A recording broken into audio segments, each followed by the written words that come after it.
大家好，我是 Ryan，今天我想喝红酒，这个红酒是中国制造的。Hey everyone, it's Ryan from sonofvin. So today I've got 4 Cabernets here. I decided this would be a fun time to try to learn the difference between Cabernets made across the world. We've got some very unique situations going on here. I actually have a Cabernet from China, I've got a Cabernet from Chile, I've got a Cabernet from Napa Valley, California, and then I've got Bordeaux, typical left bank, heavy on the Cabernet, light on the Merlot blend over here. And I just thought, it'd be fun to try to see if I could tell the difference between the 4, help me learn a little more about the differences all these countries are using to make their Cabernets, as well as, try something unique and different. Cabernet from China isn't exactly common for most people. And I thought it'd be kind of fun to see, hey, if there are any differences between the 4 here. So, I thought it'd be a great time to try. I hope you guys enjoyed this video. I've been kind of planning this one for a bit, so I thought it'd be fun to see what happens here. We've got this Chateau Rongzi from Shanxi, China. The city is Vinson. Vinson is not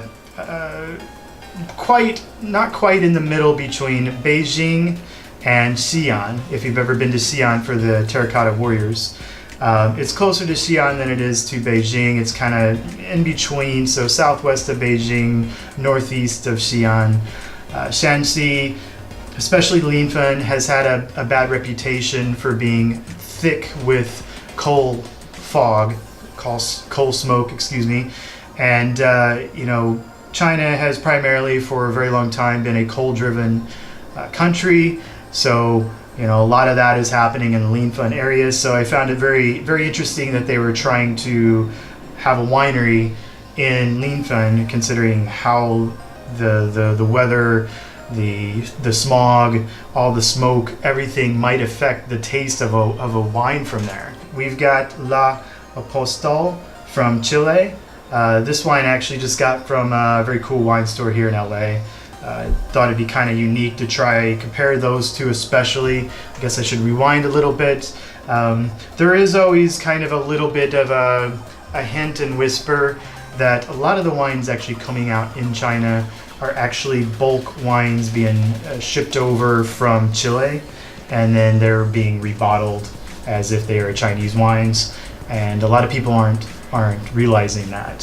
Thought it'd be kind of fun to see, hey, if there's any kind of difference between these two, or if they're just very unique, entirely different types of wine. So who knows? I don't personally have any proof to that, but that's what I've heard from some of my friends who are more knowledgeable in what's going on in China as far as the wine industry. Over here I've got Banshee, which is actually located in Sonoma, not Napa, but this particular Cabernet, they source all of their grapes from Napa Valley. Apparently they use multiple locations in a very harmonious blend. They like to reference it as a yin and yang of all the various feelings and sensations and bold and flavors and everything else from Napa Valley. So I thought it'd be kind of cool to compare it to the rest of these to see, how much that New World distinct Cabernet Napa Valley comes out. So over here I've got the final wine. I've got a Bordeaux left bank blend from Graves called Chateau Rongzi. They apparently this is a 70% Cabernet, 30% Merlot.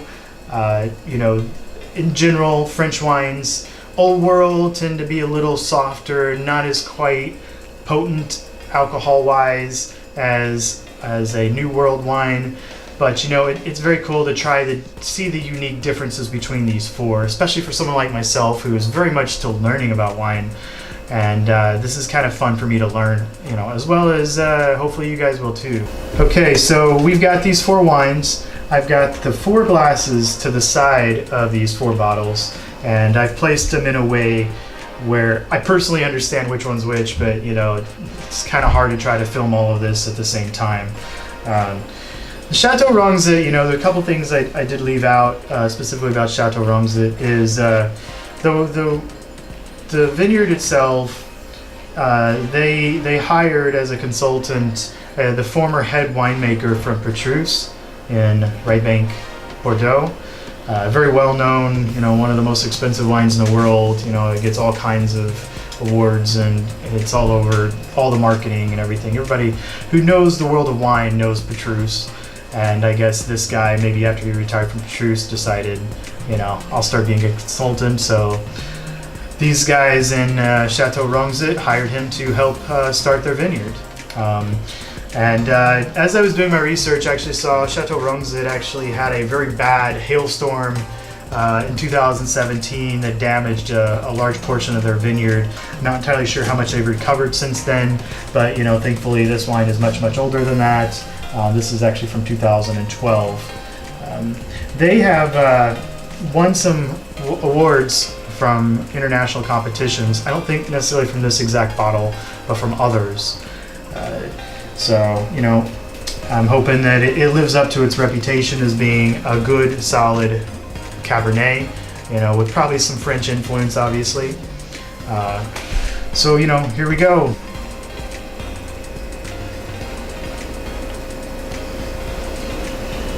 There's definitely some unique nose on this Chinese wine.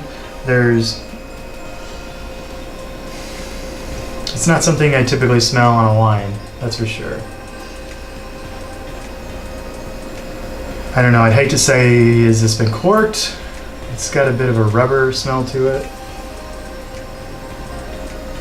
I don't know, it's a very unique, maybe it is the smoke of that region kind of sifting through. I can't quite tell here.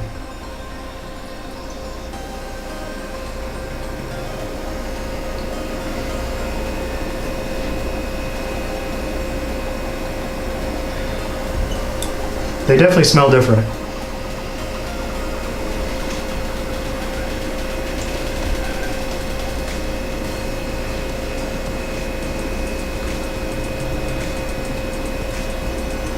I do get a very similar smell on the nose, but there's something just slightly off-putting about this Chateau Rongzi. I'm certainly hoping that by the way, I did let these breathe for a bit before I got started. I know a lot of people like to decant their wines, especially newer bottles, but for the video I can't necessarily decant 4 bottles of wine and then try to show them off. It's a little harder to do something like that. So I have to deal with what I can do here, you guys. I'm certainly learning anyway.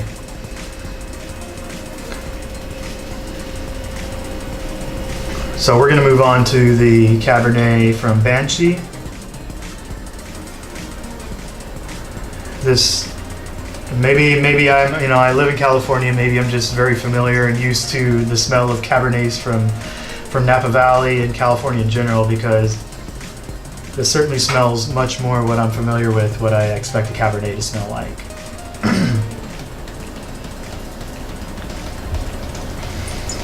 As far as all 4 of these wines, this, as you would probably expect, the Old World wine of the 3 here has the lightest nose. There's a much softer scent to it. Okay, well now it's time to move on to tasting. And I gave this Chateau Rongzi a little longer to breathe, hoping that maybe that would help it. I already gave these wines a couple hours of breathe before I decided to start this video. I know some people like to decant their wines before they drink them, especially younger wines, but I just simply don't have the time. And as well as on a video, it's kind of hard to have 4 decanters sitting out when you're trying to delineate the 4 different bottles and the brands and whatnot. So plus I'm learning, so you guys give me a little bit of benefit of doubt here. So yeah, I'm gonna try this Chateau Rongzi. I'm certainly hoping that it's not corked, that it was just some kind of an off-putting smell that's just very unique to this part of the world.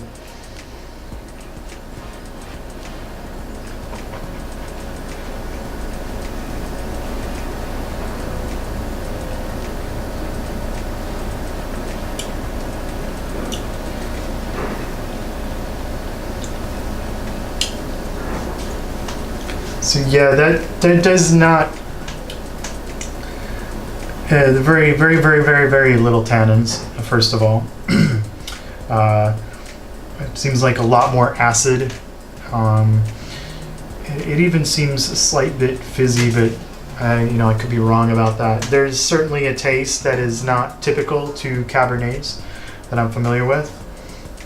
So there's, just something unique about how they're doing this, and it is a new country, in wine. I mean, China's been making wine for over 100 years, but as far as modern international markets go, most people don't really know anything about Chinese wines, and most people don't really care to. They just think it's not going to be very good.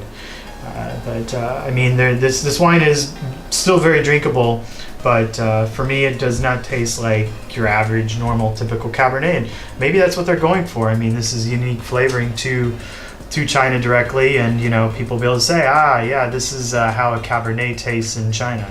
So I'm going to move on to the Chilean Cabernet from Apostol.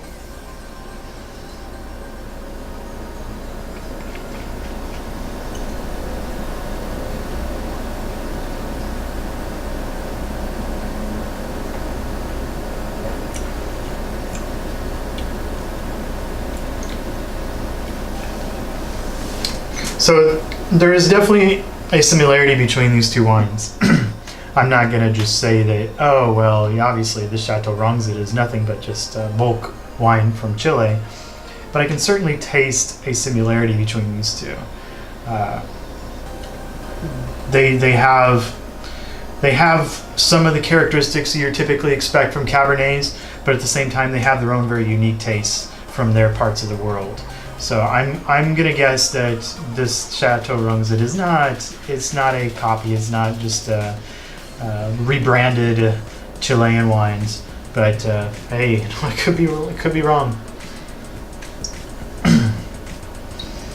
So moving on to the Banshee Cabernet Sauvignon from Napa Valley now.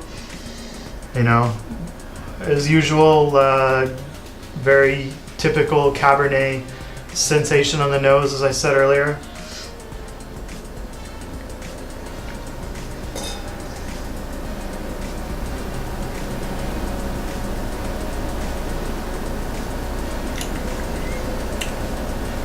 Lots more tannins in this one.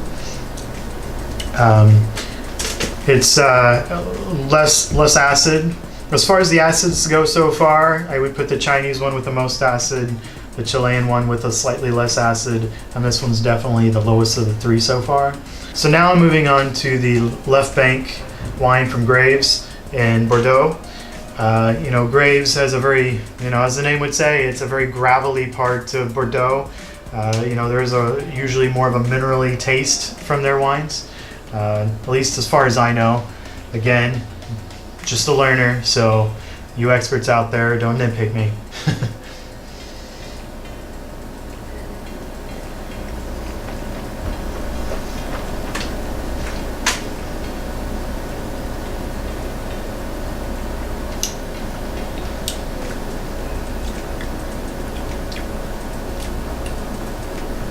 I would say out of the four, this one tastes the most balanced. There is a good mix of some tannin, good mix of some acid. They seem to just blend together pretty well, and I'm sure that's probably, part of what a blend can do. We've got 75%, or is it 70? We got a good amount of Merlot, and we got a good amount of Cabernet in this bottle. So it's definitely an interesting mix. It's obviously a balanced wine. Can certainly eliminate some of the over acids and some of the over tannins. They can kind of balance each other out. Okay, so I went back through all four wines. I tasted each of them one more time, gave each of them off camera a little more attention, just to kind of double check to make sure I formed my own opinions, sensations. There's definitely more of a darker tar sensation left on the tongue when I finished both of these two wines, the Chilean and the Chinese wine. We got a little more of like a plum, like a dark plum between both of these wines. It seems like the Chinese one has more so of that. The Cabernet from Banshee in Napa Valley, It seems to be more of a cherry, slightly lighter, not as much of that dark plum. It has more of a higher finish, probably because it's a stronger New World blend of, you know, Napa Valley Cabernets. And then the Bordeaux is just a nice overall blend of the two Merlot and Cabernet. It's not overpowering. It's just very typical of what you would expect from not very expensive wine from Left Bank. I hope you enjoyed this video. If you like it, please subscribe. Please come back again. If you don't like it, that's okay. See you later. All right, guys, have a good day.